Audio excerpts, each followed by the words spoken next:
Welcome back to Haunted and Historic Australia for another episode of Criminals, Cutthroats and Convicts. In this episode, we look at the sad story and life of Eugenia Falleni, or Harry. Imagine being trapped in a room, somewhere you couldn't escape from. Imagine that room being your own skin. You can't escape your own skin. Imagine being trapped in your body, knowing that the body that you wear isn't the way it should look, and you're trapped in it. That is the feeling that Eugenia Falleni experienced for most of her life, trying to make the outside look like what she felt on the inside. And this is the story, a shocking story, one that is quite sad. Trapped inside your own body. Eugenia wanted to be a man. She believed she was a man, so out of respect, I'll call her Harry for the most part of this episode, as it's a name that she went by later on in life. The story starts for Harry as Eugenia. She was born on the 25th of January 1875 in Ardenza, a small seaside village just outside of Livorno in northern Italy. Her father Luigi and mother Isola both worked. Luigi worked as a coachman and Isola was a tailor. It was a port city. Generations of the Falleni family were happy living there until around 1861, when the unification of Italy took place and many of the single states were consolidated. This saw Livorno into a decline, and they were no longer the commercial hub that they were, that traded so well. Many of the inhabitants of this area immigrated and fled the widespread poverty and overcrowding that the unification had caused. Eugenia's family migrated to New Zealand in 1877 when she was only 2 years old. She had a baby sister that they had to leave behind in Italy with family, as she wasn't old enough to travel. Why did they choose New Zealand? Well, at the end of the New Zealand gold rush in the 1860s, the government worked on a scheme to have immigrants from the southern part of Europe migrate to New Zealand in the hope that they would have labourers come and work on the infrastructure of New Zealand, the railway and the roads primarily. However, after organising so many hundreds and thousands of Italian men and their families to New Zealand, offering these well-paying jobs, they found that shortly after these Italian immigrants were not suited to the hard labour that was expected. After all, many of these men had been farmers, fishermen and land labourers. Many were poor and did not have the experience required. Eugenia's father, Luigi, worked as a fisherman not long after they moved into the Wellington suburb of Newtown.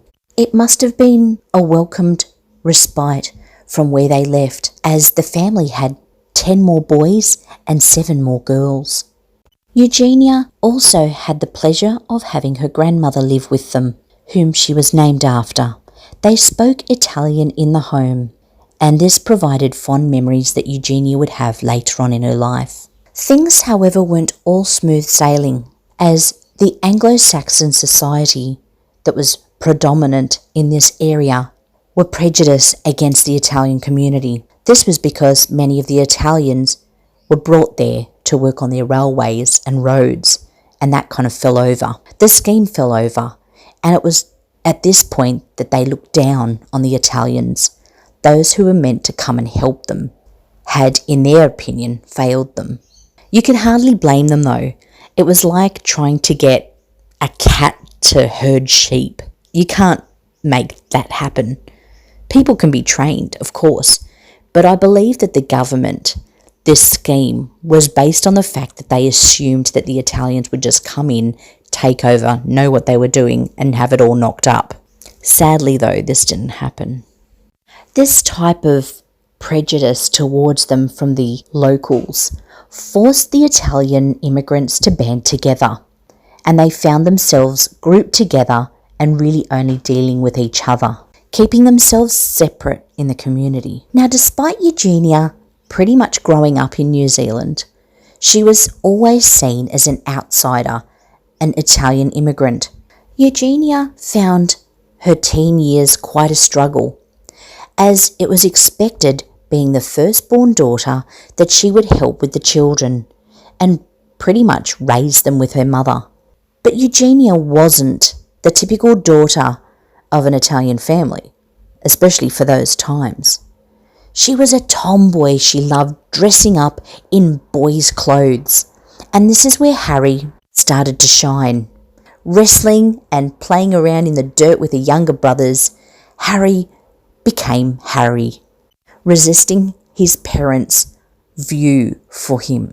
And I say him because this is really where he becomes Harry. For now, Eugenia is somewhere way back in Harry's mind. Nobody understood him. Nobody except for his grandmother, Eugenia, his namesake, although that was something he didn't want to be. But his grandmother understood somehow, even at this time. But these times were changing. They were no longer living that type of life. So why should Harry be the typical Italian daughter? They're not living the typical Italian life. They're in Wellington, New Zealand now. Although Harry was made to attend school, he often truanted. Instead would be found working around the stables that belonged to his grandmother's husband. His grandmother didn't turn him in either. This was a place where Harry could be himself, where he was free to feel and be who he really was.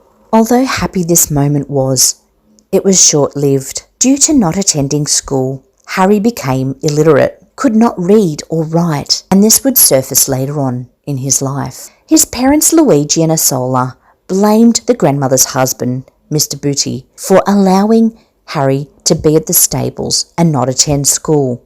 Luigi had been a coachman back in Italy, and this to Harry was being a man. Harry, at 15, ran away from home, and his parents put an ad in the paper for his safe return. But it was at this moment he knew he could live away from them as a man. Harry kept his hair quite short, and after hanging around with his younger brothers and other male friends, learned quickly the mannerisms of a young man, and it must have felt right. So he continued.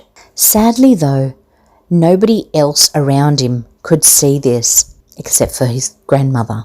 Even the young men that he would hang around saw him as a desirable female. And at some point, his father, Luigi, had had enough. There were so many male suitors that were hanging around that he forced Harry into a marriage in the hopes that it would bring his daughter back to him. When Harry was 19, his father forced him into a marriage, or rather Eugenia officially, with an Italian man by the name of Braccelli Innocente. It was a marriage clearly that Harry did not want. The marriage, of course, would not have lasted, and it didn't last long before Harry found out that Braccelli had another wife and another family in Auckland. Was Braccelli a polygamist? It is so strange. He even brought Harry back to Auckland after the wedding, where his family lived. This is just getting really strange, and Harry knew it. He escaped immediately and made his way back to Wellington, but not back to his family this time. At such a young age, Harry knew that he wasn't meant to be in a female body. It's such a shame that this was 100 years or more, really, possibly 120 years, before society would accept people for who they were, not what was between their legs. And everything that follows is a direct result of society not accepting Harry for who he was, his torment, his struggles, and his downfall. Despite gaining a job dressed as a man and going by the name Eugene, she was found out as a female when one of the family friends spotted her working as a labourer in Wellington. Despite efforts to keep trying to find work as a male, someone would always come across that had known Harry in the past and would always lose the job, and on a couple of occasions toward the end ended up in court on charges of vagrancy, being homeless, impersonating a man. Wellington saw him as a nuisance and had to find a charge that would fit this. Eventually, Harry, or Eugene, decided that the only way out was at sea, somewhere that he could escape everybody he knew. He decided to go and work as a seaman on a merchant ship and left Wellington without telling anyone where he was going.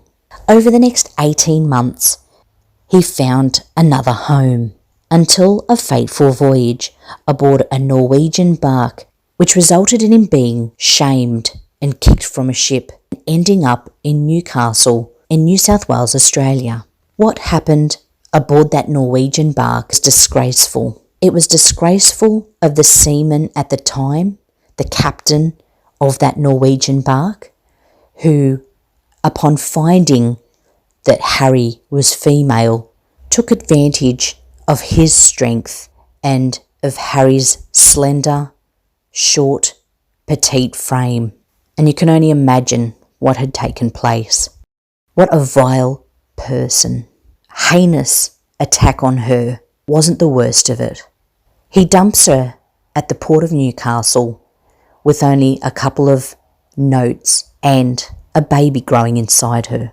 The new home that he had finally found was now no longer.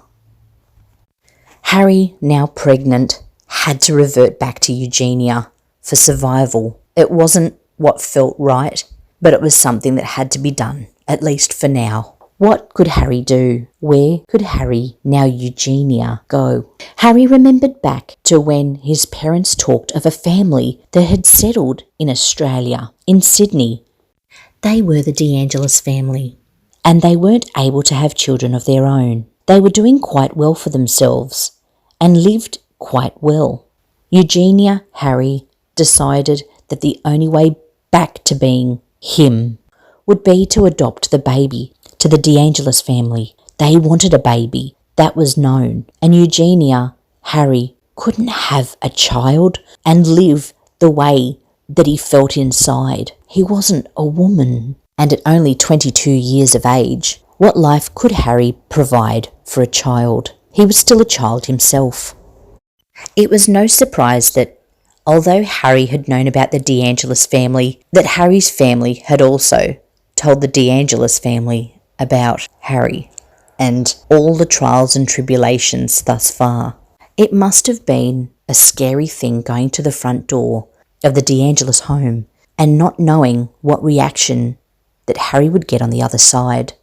Lucky for Harry, Mrs. DeAngelis opened a door, knowing full well what was in front of her, and with open arms, took Harry in and looked after him. This is possibly the only other acceptance that he'd known at this stage, up until now, aside from his grandmother. Eventually the news of her arrival in the DeAngelis family made it back to her family in New Zealand. They did not want to know. All of it was too great a trauma to bear on the family name, too much shame. So they cut ties with Harry for good. Harry worked for the DeAngelis family at their laundry, named the Italian Laundry. This was at Double Bay. He worked for them right up until the birth. It was the 19th of September 1898, and Harry gave birth to Josephine. The birth was attended by Mrs. DeAngelis, who swooned over the baby. Although Harry did not feel maternal toward baby Josephine, the feeling that it was his own flesh and blood, and the feeling that he'd been shunned by his own family, he wanted to make sure that Josephine had everything. And he knew by handing over Josephine to Mrs. DeAngelis that Josephine would be cared for and loved. After a little time, Harry felt that he could leave Josephine with Mrs. DeAngelis and go back out into the world and be the man he was meant to be. Although not as Eugene, but now as Harry. This time he was going to make it work. He adopted an accent, a Scottish accent, and went by the name Harry Leo Crawford. This is the identity that he would maintain for the next 22 years. So why a Scotsman, do you ask? Well, Harry had had a lot of time working amongst the seamen on many ships, and a lot of them had been Scottish and had been able to perfect the Scottish accent that he'd heard so many times on those ships. It allowed him to be someone else, not Italian, and definitely not run into the same complications that he'd had on the Norwegian bark.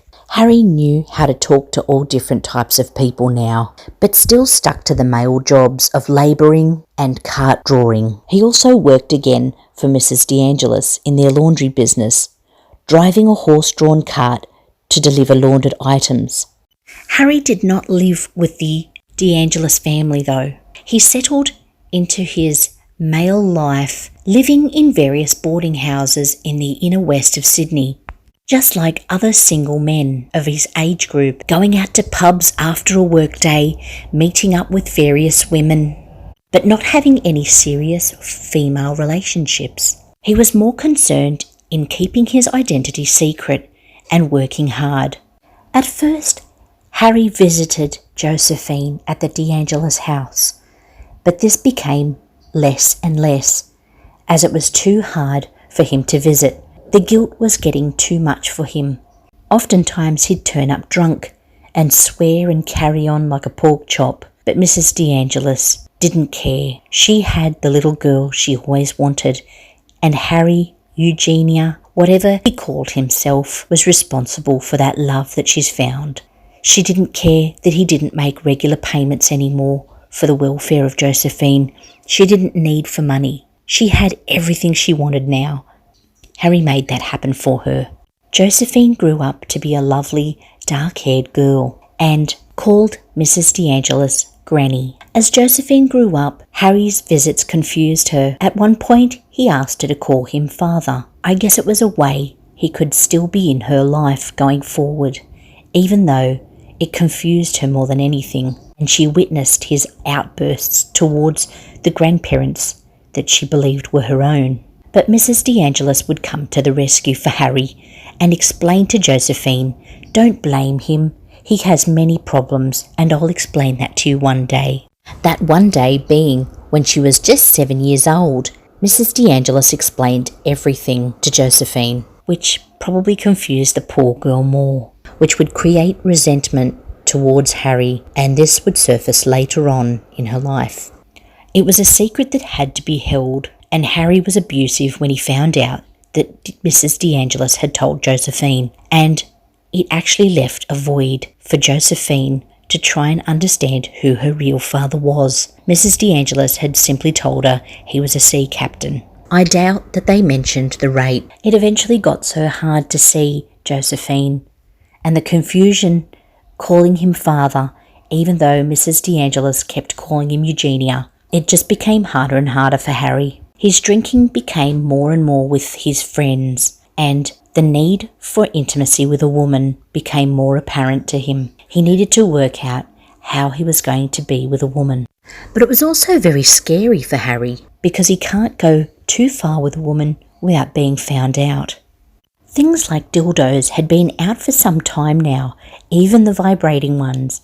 But for what Harry wanted to use one for, he had to be very discreet. And he decided to make one himself. It had to be something that would leave both hands free, a sort of strap-on device. But lo and behold, creative to the end, Harry came up with something that he could use. After using his device a few times, he was actually complimented on how he could maintain stamina and how wonderful a lover he was. Despite this quenching his thirst on an intimate level, he longed for an emotional connection with someone whom he could trust with his secret and be totally honest and upfront. At the age of 37 in 1912, Harry decided he was going to change employment. He started working for a Dr. Clark, who was a young doctor living in Wahroonga. He was well liked by Dr. Clark as he knew horses well. Helpful that his grandmother's husband had let him play around in the stables all those years ago. But Harry fell in love with his beautiful live-in housekeeper, Annie Burkett. She was a 35-year-old widow with a 9-year-old son, also called Harry. Annie's husband had died from an illness when Harry was only 3 years old, leaving her with having to raise Harry on her own and needing to work. Spending time with Annie, Harry really fell for her. He hadn't felt this way about another woman before, and it didn't matter that she was actually a couple of centimetres taller than him. He'd found his mate. He spent the next year getting to know Annie and finding ways that he and her son Harry Jr. could get along really well. He asked Annie to marry him, and she said yes. Annie had saved up quite a bit of money, and they decided to buy a confectionery shop at 231 Darling Street in Balmain. They purchased this 3 weeks before the wedding. Harry decided he wasn't going to tell Annie about his secret. He was too fearful that she would leave him, and she's made him so much happier this past year. He couldn't risk losing her, so he kept his secret. They were married on the 19th of February 1913 in Balmain. He married Annie as Harry Leo Crawford at the Methodist Parsonage in Montague Street. As well as keeping his secret, he also kept Josephine a secret from Annie also. He would not be able to explain it away. Annie had a sister named Lily, who was against the marriage. She despised Harry and his sailor swearing ways. After they were married, her quite close relationship with her sister Annie deteriorated. But she was so much in love with Harry and the little family unit that they'd created that she was willing to let her sister, at least for now, take a back seat to her life. Harry was so happy. He had the perfect life he'd always dreamed of. And if this went well, he could live happily for the rest of his days. But we know that's not what happened. And as high as Harry got, there was always going to be a fall. You can't go living a secret like this epic, without it all coming undone at some point. And we'll leave this as part 1 because there's so much more to come. And it's Halloween this weekend. We've definitely got to kind of stretch out the drama a little bit. And what could be better than having a murder story just in time for Halloween? So we'll leave it here for part 1, but in a few days we'll have part 2. Enjoy.